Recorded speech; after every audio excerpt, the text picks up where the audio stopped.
मैं उत्तर प्रदेश से आपके बीच आई हूँ और आपको सिर्फ वहाँ के हालात बताने के लिए आई हूँ कि वहाँ जो जुल्म और जास्ती हम लोगों के ऊपर हो रही है, जिस सरकार जो 10 साल से सरकार हमारे ऊपर तानाशाही कर रही है, वहाँ का जो हाल है, उस हाल से मैं आपको आगाह करने आई हूँ कि कहीं आपसी मतभेदों में, छोटी छोटी आपसी लड़ाइयों में हमारे ऊपर ऐसे लोग सत्ता पे काबिज हो जाए जो आपका हाल वही कर दे जो हमारा उत्तर प्रदेश वालों का हो रहा है। हमें वहाँ अपना रोजगार चलाने की इजाजत नहीं है। कोई जबान खोलता है, उसके झूठे मुकदमे लगाए जाते हैं, फेक एनकाउंटर किए जा रहे हैं, यहाँ तक भी कि हम अपनी ईद की नमाज भी चैन से नहीं पढ़ सकते। तो ये जो सरकार है भाजपा की, आज वही हमारे मुख्यमंत्री यहाँ आके आप लोगों को घुसपैठिया कह रहे हैं, आप लोगों को आपके ऊपर एफआईआर थोपी जा रही है। ये भाजपा की सरकार अगर इस बार बिहार में जीत गई तो अब वो कभी नीतीश जी को मुख्यमंत्री नहीं बनाएंगे, अब वो अपना मुख्यमंत्री बनाएंगे। और जो हाल उत्तर प्रदेश में उन्होंने कर रखा है, वही योजना उनकी यहाँ करने की है। तो ये लड़ाई बहुत कीमती लड़ाई है। आप सिर्फ बिहार के लिए लड़ाई नहीं लड़ रहे, आप पूरे हिंदुस्तान की लड़ाई लड़ने का काम कर रहे हैं। आप संविधान की लड़ाई का काम कर रहे हैं, आप संविधान की लड़ाई लड़ने का काम कर रहे हैं। ये भाजपा की सरकार जो नफरत फैलाने का काम करती है, उसको अगर जवाब दिया जा सकता है तो उसकी जड़ें कमजोर कर उसके खिलाफ वोट देकर ही हम जवाब दे सकते हैं। लाठी डंडे से हम नहीं लड़ सकते। आप हमसे पूछिए, उत्तर प्रदेश के जो लोग हैं वो एक एक दिन गिन रहे हैं कि कब हमारे पास ये मौका आएगा कि हम इस भाजपा की सरकार को जवाब देने का काम करेंगे। लेकिन मेरे जो बिहार के भाई हैं, बहनें हैं, आपके पास ये मौका हमसे पहले आया है और हम सबकी उम्मीदें, यकीन मानिए इस देश के लाखों करोड़ों लोगों की उम्मीदें आपके साथ जुड़ी हुई है। वो आस भरी निगाहों से आपकी तरफ देख रहे हैं कि आप क्या फैसला लेते हैं, कि आप इस नफरत फैलाने वाली तानाशाही सरकार को हम लोगों का बदला लेकर जवाब देने का काम करते हैं या नहीं। बताइए, करेंगे या नहीं? बिहार में घूम रहे हैं और जितना प्यार आप लोगों से मिल रहा है, ऐसा महसूस नहीं हो रहा कि हम अपने घर से मीलों दूर आ गए हैं। तो आपका ये जो प्यार है, इसका मैं कभी कर्ज नहीं चुका पाऊंगी। आपका बहुत बहुत शुक्रिया। क्योंकि समय थोड़ा कम है, आज आखिरी दिन है प्रचार का, तो जल्दी जल्दी जरूरी बात आपसे कहना चाहती हूँ। ये जो आपका चुनाव है, ये बहुत जरूरी चुनाव है। इस चुनाव पर पूरे देश की नजर टिकी है और ये कोई विधायक बनाने का चुनाव नहीं है, ये मुख्यमंत्री बनाने का चुनाव है, अपनी सरकार बनाने का चुनाव है। तो आप सब जो यहाँ पर मौजूद है, प्रत्याशी बहुत है, लिस्ट बहुत लंबी है, लेकिन आपको चुनना एक है और वो ऐसा होना चाहिए जो जीत सके और जो मुख्यमंत्री बना सके। मेरी आपसे यही गुजारिश है कि आप प्रत्याशी भी ना देखें, आप मुख्यमंत्री का चेहरा देखें। मुख्यमंत्री का चेहरा कौन है? तेजस्वी यादव जी। तो हम सभी लोग उनके लिए यहाँ पर आए हैं। आज उनका जन्मदिन भी है और मैं एक बहन बेटी होने के नाते से आपसे गुजारिश करती हूँ कि जन्मदिन का उपहार अगर आप उन्हें तोहफा कोई दे सकते हैं तो वो अपना ये बेशकीमती वोट, आने वाली 11 तारीख, 2 ही दिन रह गए हैं, उनका निशान है लालटेन छाप। और इतने युवा आपके प्रत्याशी यहाँ पर हैं जिन्होंने ये वादा किया है कि अपने हर महीने की तनख्वाह ये गरीब बच्चों की पढ़ाई के लिए दान करने का काम करेंगे। इस बात पे इनके लिए दान है। किसी भी समाज के लिए, किसी भी समाज को आगे बढ़ाने के लिए युवाओं की जरूरत होती है और हमारे जितने भी युवा भाई यहाँ खड़े हैं जो रोजगार के लिए परेशान हैं, उनके पास ये सुनहरा अवसर है कि युवा मुख्यमंत्री और युवा प्रत्याशी उन्हें मिलने जा रहा है। तो संघर्षों के साए में इतिहास हमारा पलता है, जिस ओर जवानी चलती है उस ओर जमाना चलता है। ये चुनाव आप सबके लिए, हम सबके लिए बहुत जरूरी है। मैं ये भी आपसे कहना चाहती हूँ कि किसी एक विधायक के जीतने से बदलाव नहीं आ सकता। जब तक हम सरकार नहीं बदलेंगे तब तक माहौल नहीं बदलने वाला। तो माहौल बदलने के लिए जरूरी क्या है कि हम अपनी सरकार बनाएं। और सरकार कौन बना रहा है बताइए? तेजस्वी यादव जी बनाने जा रहे हैं। तो आप सीधा सीधा अपने प्रत्याशी के माध्यम से मुख्यमंत्री से जुड़ने जा रहे हैं। और इससे बड़ी जीत आपके लिए, हमारे लिए, इस देश के हर अमन पसंद हिंदुस्तानी के लिए नहीं हो सकती। और ये भी मैं आपसे कहना चाहती हूँ कि कोई भी लड़ाई हम अकेले नहीं जीत सकते।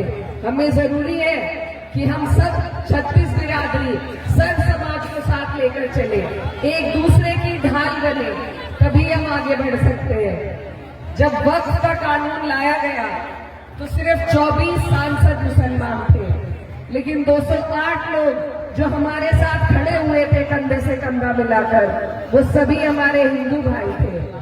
यही हमारे देश की खूबसूरती है, ये भाईचारा, ये गंगा जमुनी तहजीब, इसी की हमें हिफाजत करनी है। और इसकी हिफाजत के लिए हमें अपना एक एक वोट सही जगह पर देने का काम करना है। जो लोग नफरत फैला रहे हैं उनका जवाब हम अपने प्यार से, अपने भाईचारे से दे सकते हैं। याद कीजिए, जब अंग्रेज हम पर राज करते थे वो भी इसी तरह फूट डालकर राजनीति करते थे। ये भाजपा वाले नए दौर के अंग्रेज हैं, ये भी फूट डालकर राजनीति करने का काम कर रहे हैं। तो इनको हमें जवाब देना है। जब हिंदू मुस्लिम भाई एक हो गए थे तो अंग्रेजों को हमने यहाँ से भगाया था, इसी तरह भाजपा की सरकार को हमें भगाना है। बताइए, भगाएंगे? अपना एक एक वोट, ये आज आपके पास ये अधिकार है, कल की कोई गारंटी नहीं कि ये अधिकार आपके पास छोड़ेंगे या नहीं। इन्होंने अपना प्रोपेगेंडा शुरू कर दिया है, SIR लगाकर आप पर। आप किस किस चीजों का सबूत देंगे? आप दे सकते हैं अपने पूर्वजों का सबूत कि वो इसी मिट्टी में शामिल है, कि उनका खून इसी मिट्टी में शामिल है। ये हमें सिर्फ कागजी लड़ाई में उलझाना चाहते हैं, हमसे हमारे संवैधानिक अधिकार छीनना चाहते हैं। तो इनसे हमें ताकत को छीनना पड़ेगा, क्योंकि अगर हमने ऐसा नहीं किया तो ये उसी ताकत का इस्तेमाल हमारे खिलाफ करेंगे, जैसे इन्होंने वक्फ का कानून लाकर किया था। आगे पता नहीं क्या क्या हमारे साथ ये करने जा रहे हैं। तो हम लोग जो पूरे हिंदुस्तान भर में आपकी तरफ देख रहे हैं, आपसे ये उम्मीद कर रहे हैं कि हमारे भाई यहाँ पर इस उत्पीड़न का, इस अत्याचार का, इस जुल्म का बदला अपने वोट से जरूर लेंगे। इस बार अगर चूक हो गई तो बहुत लंबा पछताना पड़ेगा। मेरे बहुत सारे युवा भाई यहाँ पर खड़े हैं जो रोजगार के लिए उत्तर प्रदेश भी जाते हैं। एक बार उनसे वहां का हाल मालूम कीजिए। हमें वहां घुट घुट के जीने पर मजबूर किया जा रहा है। अगर हमारा पड़ोस का बिहार हमारे लिए बदला नहीं लेगा, हमारे लिए खड़ा नहीं होगा, तो कौन होगा बताइए? तो मैं बहुत दूर से आपकी बहन, आपकी बेटी आपके बीच में चलकर आई हूँ कि अपना एक एक वोट आप लोग इकट्ठा कर, एकजुट कर एक प्रत्याशी को दीजिए जो मुख्यमंत्री के प्रत्याशी है, जो सीधा सीधा आपको सिर्फ मुख्यमंत्री की तरफ देखना है। वोट अगर इधर उधर हम सब जगह अपना बिखेर देंगे तो उससे कौन जीतेगा? उससे भाजपा ही जीतेगी। तो मेरी आपसे गुजारिश है, इल्तिजा है कि अपना एक एक वोट एक मुश्त कर आप अपने युवा प्रत्याशी रजनीश यादव जी को देने का काम कीजिए।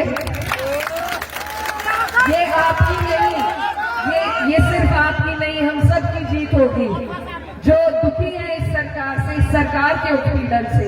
और यकीन मानिए आप यहाँ बटन दबाएंगे, यहाँ इस सरकार को हराएंगे और इनके ऊपर तक जड़े हिलने का काम होगी।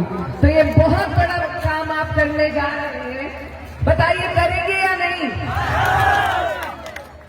मेरी यही आपसे गुजारिश है। और मेरी जो माएं बहनें बड़ी संख्या में यहाँ मुझे सुनने के लिए आई थी, उनसे भी मैं कहना चाहती हूँ कि आपके पास मौका है कि आप अपनी सरकार बदलकर अपने भाइयों को, अपने बेटों को रोजगार के लिए यहीं अपने करीब अगर रख सकती है तो एक नई सरकार बनाकर रख सकती है। आप लोगों के लिए बड़ी अच्छी योजना बनाई गई है।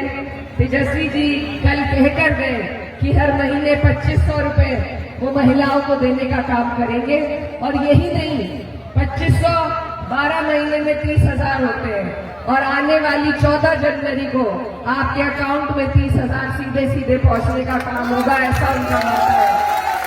तो ये बहुत बड़ा काम हमारी महिलाओं के लिए, माँ बहनों के लिए हो रहा है।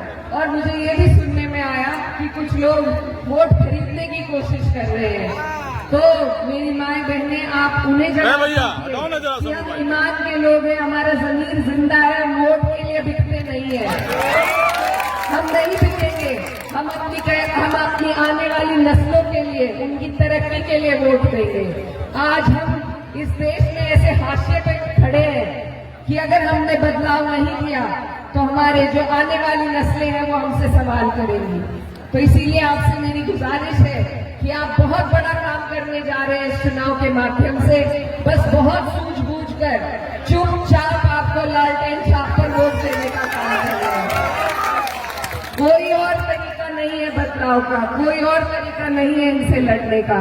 तो आने वाली 11 तारीख है, और मैं आपसे ये गुजारिश करती हूँ कि मैं आपकी बहन बेटी हूँ, आपसे गुहार लगाने के साथ साथ उम्मीद लेने के लिए आई हूँ कि आप यहाँ पर भाजपा को हराएंगे, और अगले साल जब हमारे यहाँ चुनाव होगा तो हम आपकी मिसाल देकर उत्तर प्रदेश से भी भाजपा को हराने का काम करेंगे। जब हरियाणा में हम नहीं हरा पाए भाजपा को, जब महाराष्ट्र में जो काम नहीं हो पाया, तो हमारे बहुत हौसले टूटे। मुझे लगता है आपके भी टूटे होंगे, बताइए टूटे थे या नहीं? तो आप ये समझिए कि लाखों करोड़ों लोग हिंदुस्तान के आपकी तरफ देख रहे हैं कि आप उन्हें हौसला देने का, हिम्मत देने का काम करेंगे। तो आप पे बड़ी जिम्मेदारी है। मैं बड़ी दूर से, बड़ी उम्मीदों से आपके बीच आई हूँ कि आप इस बात का मान रखेंगे या नहीं? तो वादा करूँ मैं इनसे, एक वोट आपका इन्हें मिलेगा। रजनीश भारती जी को अपना एक वोट देकर यहाँ से जिताने का काम कीजिए। और मैं कैराना से आई हूँ, आपको वहाँ के एक बहुत बड़े हमारे शायर थे, उनका शेर आपके बीच में छोड़कर जाना चाहती हूँ कि ये जब्र भी देखा है तारीख की नजरों ने, ये जब्र भी देखा है तारीख की नजरों ने, लम्हों ने खता की थी, सदियों ने सजा पाई। तो मेरे भाइयों, खता ना हो, गलती ना हो, चूक ना हो, अपना एक वोट उस प्रत्याशी को जो सरकार बनाने जा रहे हैं देकर इतिहास लिखिए, तस्वीर बदलिए बिहार की और तकदीर बदलिए हिंदुस्तान की। आप सभी का बहुत बहुत शुक्रिया।